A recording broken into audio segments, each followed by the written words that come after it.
بسم الله الرحمن الرحيم السلام عليكم ورحمة الله وبركاته داوديال كسر دواد برنامج كندي تعلين أو على بعض كيبا عاد كذا وتان تلفزيون عربي الصومال نيوز تي في حروت سبقالة مقدسو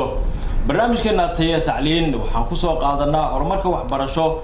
كسر جود هان قبل ذلك يو عاصمة مقالة مقدسو أو أي كل شيء دكسيو يجمع ذو أفر بدن وحنا أي كبرتان أرضي سوجرا قبل يويل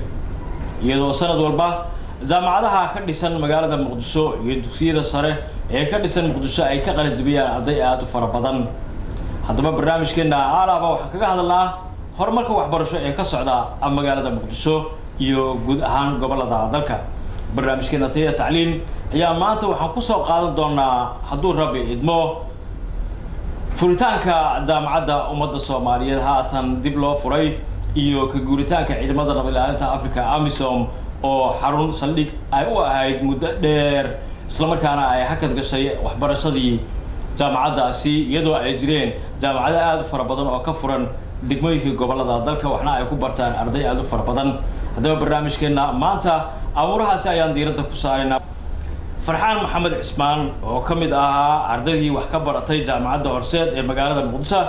سيدو كرو حقيقة غيب قليل محمد عبد الرحمن عثمان وحكى برتي جامعة الصومالية وهرين كسودو هذا برنامج تي تعليم يتلفزيون كعالم الصومال نيوز تي في وما سنتها حسنتين ودونا هاي وحن يو بعدها وحن سلام من تلفزيون كصوم نيوز يقولهان شعب الصوماليات من أدبد ما سنتها ودونا وما سنتها حسن أنتونو مملكة الصومالي تي في الصومال نيوزنا وأنا ما أدري إن رنتي لذلك وكتير وأنتي وبرشة ذلك وورمرنا يرمى برشة وفرصة نسيسنا إنك ما أدري ونقولنا أدب ما ستي أنكور ريو فرحان محمد عثمان وكمدة أردي وحكى برتي جامعة هرسات مقالة مقدسو كلية مملكة مارينتا فرحان سيدو أركتها كجوريتان كعلمات النبليات أفريقيا أميسوم أي كجورين حرونتي جامعة أمة الصوماليات أو مدلل أي صديقو هاي رونتي وأنا وناسن كجوريتان كعلمات أميسوم كجورين حرونتي جامعة الجهر وكمس هو جامعة أمة الصومالية غير كمد أهل تاريخ فعوين مكلف معناتي مركز هلا تعلمت وحبرش الصومالية وقتي ظهري وهيستوريكال كمعناها تاريخ مركز بيقول لها ونو runtii ahayd meesha kaliya asadka Soomaaliya ama isha dadka furaha u ah Soomaaliya ay ka soo bixi jireen ama aqoontu ah haday noqoto dhaqaatiir haday noqoto injineero haday noqoto siyaasiyiin haday noqoto macallimiin yani waxbarashada si xoojiya runtii waa arin maanta inay ka guuraan 10 sano ka bacdi deganayeen waa arin aad u qurux badan runtii waana soo dhaweynaya aniga farxan ahaan waxaan kamid ahay ardada ay sheegay runtii hadda sanadahan ka baxay jaamacadaha dalka ku yaala waana ku faraxsanahay runtii in حرم جامعاتها أي نقدان واحد شيء كرو السعودة وحبرشة ذلك كان فرنتي غير كقاعدين نزاع. الباب استفحان. بالهي محمد عبد الرحمن إسماعيل. runtii aragtida ku saabsan dhinaca waxbarashada dialogue-ka caalamka ka jira runtiina waxay ahayd meel iftiimisay Soomaaliya waqtigii ay burburkii dalku dhacayna sanadii horaantii 1990kii waxay ahayd meel dadka Soomaaliyeed ay aad u tabeeyeen runtiina mugdi weyn gelisay iftiinkii iyo aayihii ummadda Soomaaliyeed muddada ay ku jireen 20 sano maantana in muddo 10 sano 2007 ay ahayd baan filayaa waqtigii ciidamada midowga Afrika AMISOM ay soo degeen xarunta jaamacadda waqtiga laga yimaado ilaa maanta oo ku sugnaanaysa 10 sano inay maanta ka guuraan oo xarunta jaamacadda dib loo furo waayidilo iyo horumar ay dawladda iyo shacabka Soomaaliyeed hamuum weyn ay u qabeen runtiina iftiiminaysa rajada iyo hamiga ummadda Soomaaliyeed ay higsanayso waxay yihiin iyo nidaamka dawladnimada Soomaaliyeed oo maalinba maalin sidii isku soo tarayay waxa weeye meel qurux badan maanta maraya in jaamacadda ummadda Soomaaliyeed markale dib loo furo qaybgalka iyo dadaalka inay jaamacadoodii markale ay caalamka ay kala mid noqdaan inay helaan oo nolol cusub u noqoto وقتي بل فرحان دب أنا ونقطة يعني فرحان جامعة أمة الصومالية وحكى قلب جبيه حليدي برسمات كأردي توفر بدن أو حتى كمل كلها وزيرة دولة فدرالية الصومالية أركضنا أي هي واردين تا أرضي حاتن سوكري سجيل كعصو مركا dib u furidda haatan loo furay iyo waxbarashadii hore dalka ka jirtay maxaa farqi u dhaxeeya ayaa isdhihi kartaa runtii marka laga hadlo waqtiga hore oo nidaam ku jiray iyo sida yani wax walba institution walba uu dhisnaay iyo maadaama waddanka uu burburay waxaa imaan isdhihi karaa xogaa farqi uu jiri karaa yani uu jiri karaa gaab uu jiri karaa u dhaxeeya yani tayadii hore sida hore ma ahaanayso sababtoo ah resourcigii markii hore la haystay hadda lama haysto oo haddii agabku iska yahay goobihii waa iska yihiin wax walba waxaa isdhihi kartaa si hore maahan marka aniga waxaan dhihi karaa tayadu xogaa macnaha inkastoo haddana sidii aysan ahayn haddana waa bilow wanaagsan runtii oo yani dhinaca oo wanaagsan marka laga fiiriyo yani positive-ka aan u hadalno waa tallaabo wanaagsan yani dhowr laatan sano kusoo jira foodo waddanka waa naga burburay haddana waxaan samaynaynaa inaan dib usoo kabanno macnaha jaamacadda ummaddana marka laga hadlayo historicalka waxaa waddanka laga fiiraya waxaa waddanka jaamacadda uu leeyahay jaamacadda waxay ka hadashaa sida dhaqanka iyo siyaasadda iyo ay bulshadaasi leedahay aa lagu bartaa marka waxaan isleeyahay runtii waa kaalin aad muhiima waxbarashada qayb weyn ka qaadantaa marka laga hadlaayo marka su-aashada usoo laabto ahayd yani waxbarashada hore maxay jirtay iyo muddo hadda taagan marka la isbarbardhigo waxaan isdhihi karaa waxbarasho horta waxbarasho inkastoo haddana adduunku haddana update yahay waxaan rajaynayaa in jaamacaddu iyadana ay sanadaha dambe iyadana adduunka la qabsan doonto jaamacadaha kusoo badanaya dalka marka laga hadlo horta runtii markaan dib u laabano 10 sano ka hor sideen ahayn horta waxaa la rabaa jiilka hadda soo koraya anigu aan kamid ahay 10 sano ka hor markaan istaagno waxaa laga yaabaa in familkii ay ka dhigtaan familkii uu ka kooban yahay 7 ruux ay kamid ay 2 qof kamid ah jaamacad dhigato laakiin markaan hadda aan barbar dhigno aan hadda soo istaagno 4 sano ugu dambeys aan imaano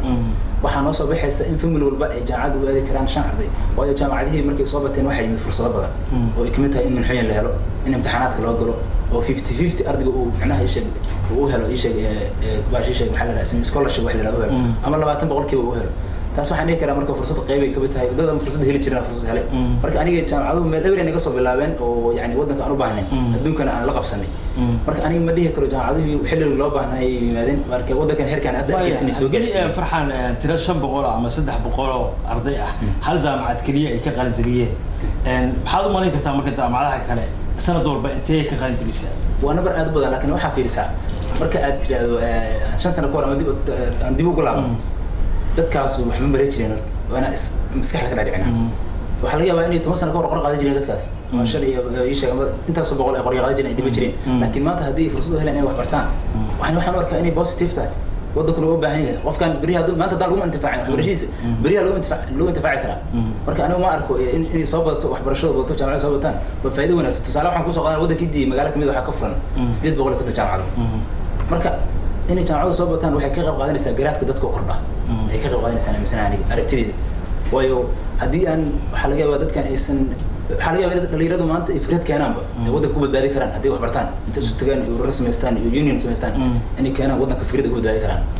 marka hal hays waxaa jira dhalinyarada marka ay ku xafiiltamaan oo ah shahaado qaatay shaqo ma heshay arrintaada sidee u aragtaa halayskaasi ama halqabsigaasi ardayda inta ay wax baranayaan ay markaa ku xafiiltamaan halayskaas horta dadku waxaa isaga qaldan qofka wax bartay iyo qofka wax baran yani dadka waxaa jira mugtahay qofka wax baranaysid waxaa arkay boqolaal qof oo kaal isku dayaya inay ka leexiyaan wadada ku socotid waxay kuliyaan maxaa ka baranaysaa maxaa wax u baranaysaa war anigana sideeda wax u baranaa inaan bari mustaqbalkayga anfaco dalkayga anfaco dadkeeda anfaco wax u baranaa aniga wuxuu ku leeyahay dad soo qaantiisa waxa ka shaqeynay war aniga adima ay qor aniga irsaaqadeeda cunaa hadda tiraad qofku uu sheeg waxa laga kula yaabo marka xalamo isha waxa loo baranaa waxa waaye inaad qof dhisan mustaqbalkaada inaan noqotid yani bari ka maalin haddii fursado soo baxdana isa fursadaas ugu gafin sidee u aragtaa fikirkaaga maxamed runtii horta waxa weeye walaalkayba hadalka dhameeyey balse laakiin waxa weeye muhiimadda keliya aan ku diri lahaa waxa weeye dadka Soomaaliyeed waa run 27 year in ka badan baynu ku jirnaa gobolka iyo guud ahaan caalamka intiisa kaleba dadka Soomaaliyeed waad ognahay dhibaatooyinkii halkii ay gaadheen iyo halkii ay gaarsiiyeen iyadoo waxa iyo waqacaas laga duulay runtii waxaan qabaa maanta fursado badan oo aad iyo aad runtii u weyn oo u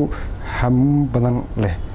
ayaan maanta aragnaa oo waxa weeye u muuqdana because waxaad arkaysaa dadka Soomaaliyeed markaad fiiriso from Lowyacado to Raskamboni boqolkiiba 9 boqolkiiba 75 wax loo qiyaasaa in ama 80% in dhalinyarada dadka Soomaaliyeed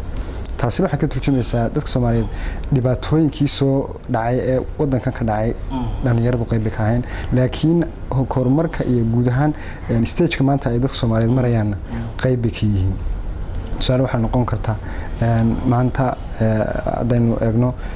waxa maanta reeraha ama ehladinka dadka gacanta ku haya waa dhalinyaradaasi haddii ay qoriga sii qaadan lahaayeen waynu argaranaynaa halkii ay xaaladdu ilaa maanta ay sii ahaan lahayd laakiin nasiib wanaag jaamacadihii iyo quality waxbarashada baseline-kii oo de manhajkii hore waxbarashada Soomaaliya aynu ku soconay waxay saamaxday in aan waxa weeyaan caalamka maanta ku kamid ahaano siina joogno golaheennii iyo meelihii aynu munaasabka ku ahayn ee dadka Soomaaliyeed marka waxaan qabaa waxa weeye dadka Soomaaliyeed dhalinyaradoodu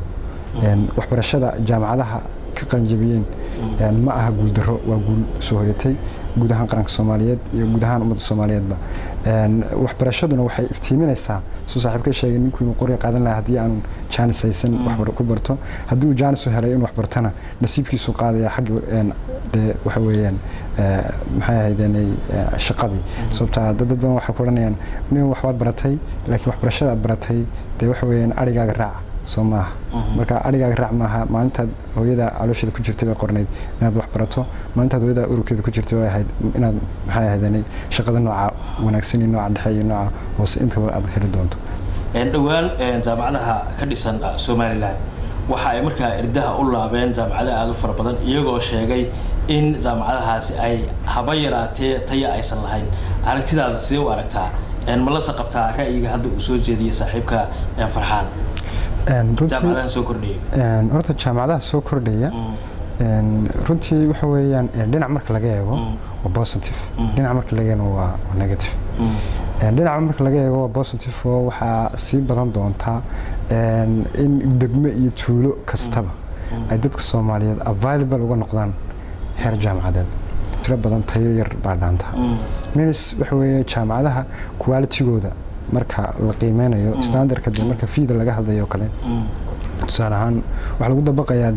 jaamacaddu lab bay u baahan tahay waxa u baahan tahay maamul iyo macallimiin iyo dad waxa jooga ayaa wax ka dhigaya intaasoo dhan ma jiraan hay'ado ama dawlad waxa weeyaan focus gareynaysa in maxay ahaydeen economically lagu support gareeyo taasina waxay saamaxaysaa in jaamacaduhu ayagu fiidaasi ardayga wixii uu baranayay oo the model ah ay u soo ay siiyaan marka waxaan qabaa waxa weeyaan taas iyada intaas lagu baxaya balse laakiin su'aasha dhinaca jaamacadaha waa la xidhay ama Somaliland ama gobolada waqooyi aan ilaahdeen runtii ma hadday jirto oo arrintaasi mid xaqiiqda saaran ay tahay jaamacadahaasi kolley intooda badan waxa weeyaan anigu waxaan qabaa dugsiyada hoose micro maaha marka laga hadlayo jaamacad waxa la fiirinayaa jaamacadda waxay jaamacad ku noqon kartaa jaamacadda waxa laga fiirin karaa waxa la yiraahdo community ama qalabkeeda resource-geeda research center-keeda laababkeeda jaamacaddan laab lahayn oo aan research center lahayn habeelataan lahayn oo la furo bal ka waran soo maxay dhaataa markaasi guricda wax ma dhaataa waan intii jaamacadda waxay jaamacad ku noqon kartaa in leedahay research center macnaha xarun cilmi baaris jaamacadda sidoo waxay ku dhisay cilmi baaris mugtay inta kale deesan lahayn lab oo ardayda ku bartaan kulliyada kala duwan ku bartaan وإن هذا ملك كريمين إلى هذا وحدة كتاب برتان وسمنار ذا يكون بحسون واحد صدق هذه اللي هو جامعتي حمل أنا جامعتي سنة وكريم ولي لكن سيدك السؤال شهادة كذا مصلابته ولي ما كدع علي مدام ما كدع سمعنا ولا كوي كدع أنت ما كدع أنت أنا حسسته وحكم لي عنها زي أنت يعني جامعة له وحري معنا ما مزتها مركا وزارة الإذاعة تعليم سر الدولة الفدرالية الصومالية إن الله حساب تنتو يعني جامعة لها كفر مقالة المقصو يدوكسيدة سريع كفرهم طبعا هو مسؤولية سالم بدولة دولة إنه برشة كونترول شدة لك جرت واحدة لك السعودية مسؤولية كتامل سو مركا وزارة والبهم إيش وحي معمول والبهم وزارة والماشي قصيصة إنه وحي تجري ذو قصي إنه كهذا شو ومسؤولية سالم هذه إيش اسم ضيعنا ده مسؤولية ضيعنا ووركا إن إيش لا كونترول وبرشة وقفل سالم لا كونترول سي ودنا ودنا برشة سلسوا عليك هنا عندنا رنتي سلق الحبان سومالي نيوز ورنتي نوصل ويا رنتي سمعنا أنا وقتنا غالي نوصي يعني أوراً وحلا إن ودنا كحلاي generation كمرك لا فيري وحلاي سدح خوات لا قي يعني ما خم مثلا وقي جل هري جل دم jiilkaas waxaa malinaa jiilka kuwa hore kuwa dambe iyo kuwa dhexe saddexdaas loo qaybiyaa marka kuwa dambe nahay wadankan oo loo baahan yahay fursado badan wadanka yaalo qof walba mustaqbalkiisa ha dhiso yani maalinta mustaqbalkaada dhisto dalkaada dhisi kartaa dadkaada dhisi kartaa diintaada dhisi kartaa marka intaasaan leeyahay maasantii waxaan horta aad iyo aad halkan ugu faraxsanahay inaan uga hambalyeeyo ardaydii sanadkan 2017 imtixaanaadkii shaadiga ee wasaaradda waxbarashada qaranka Soomaaliyeed u fadhiistay oo guulo badan maanta la taaban karo qaranka Soomaaliyeed oo ah in taas oo tiro arday waxbarasho ah ay runtii waxa weeyaan ay ka qalin jabiyaan iskoolaadkii dugsiyada sare waa oo waliba regionalkii iyo dawladii dhexe intaba moogtahay isku duubana waa arin aad iyo aad runtii u farxad leh waxaan ugu hambalyeynaa ardaydaasi nidaamka iyo istiraatiijiyada ay wax ku soo barteen inay qarankooda mar kale ay uga sii amba qaadaan sidii wax ugu baran lahaayeen mar kale waxaan u mahadcelinayaa telefishinka Somnews xaruntiisa Muqdisho oo barnaamijkan ugu martiqalisay khaas ahaan adiga saaxiibkay Xasan Anteno waxaan leeyahay barnaamijkani waa barnaamijyada runtii u baahan in aad loo dhiirigeliyo dhiirigelintaas oo ka turjumaysa qaranka Soomaaliyeed iyo dadka Soomaaliyeed inay horumar gaaraan horumarkaasina uu noqdo horumar qori maahe horumar qaran oo iftiimaya oo qaran taana waa mid aan qabo runtii mid kalena waxaan leeyahay dadka dhalinyarada Soomaaliyeed kuwa jaamacadaha dhiganaya kuwa dugsiyada hoose dhiganaya iyo kuwa dugsiyada dhexe dhiganaya labadaba aan talo ahaan soo jeedinaa waxa waaye warniyahon dalkan dhibaato badan baa ka dhacday saaxiibkay sidoo sheegayna adduunku maanta waa wadanka waxaan ku joognaa waa saddex stage ama saddex heer nololeed oo maxay ahaydeenay heerka nolosha dadkii tagay dadkii hore oo dadka jaamacadaha ummadda markii qaranka Soomaaliyeed dhisna ka baxay maantana waalidiintaas adigu taabatay iyo kuwa maanta oo anaga oo kuwa jaamacadaha ka baxaya una baahan in wadanka qayb ka noqdaan oo horumarka iyo waxa weeyaan nolosha wadanka inay wax badan ka bedelaan oo qarankooda Soomaaliyeed noo shaqeeyaan iyo kuwa nagu xiga oo kuwa soo socda jaamacadaha iyo dugsiyada hadda ka soo bixi doona iyagana waxaan leeyahay warniyaha fursad aad iyo aad runtii 2013 ka horeysay fursad ka weyn baad haysataan waxaad haysataan levelka dawladnimada Soomaaliyeed oo koobcaya levelka dawladnimada Soomaaliyeed oo garab istaag u ah ama diyaar u ah in waxbarashada qaranka Soomaaliyeed dib u nooleeyo oo ay koow ka tahay in mar kale jaamacadda ummadda Soomaaliyeed waxa weeyaan iftiimiyo oo maxay ahaydeen ay maanta arday tiro boqolaal arday ay ku xireysan yihiin ama wax ka baran doonaan ama ay ka bartaanba aan raaxday taasina waa muhiimad kale muhiimadda kale ee xigta waxa weeye fursad waxbarasho oo dibadda oo dawladnimada Soomaaliyeed lagu helo in meesha taalo oo taalayna laakiin nidaam loo maro ama istiraatiijiyad cad oo meesha lagu hagi kara ayna jirin laakiin maanta nasiib wanaag dawladda iyo xukuumadda ku dhigeedu yahay nabad iyo nolol iyadana ay garab taag ku tahay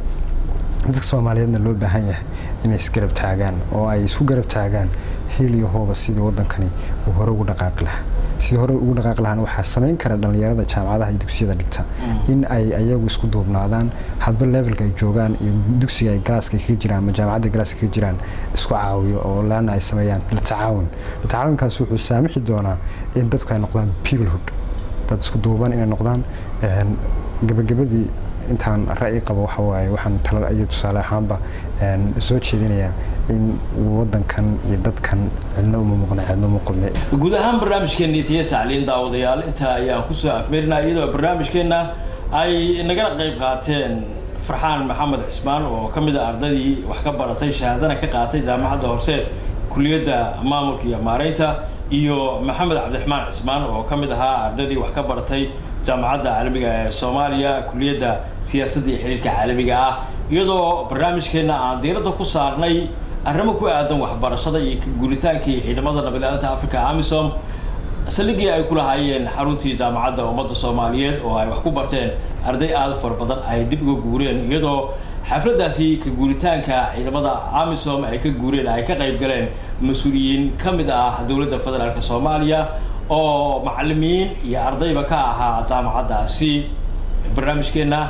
inta ayaan ku soo akmeerinaa xagga farsamada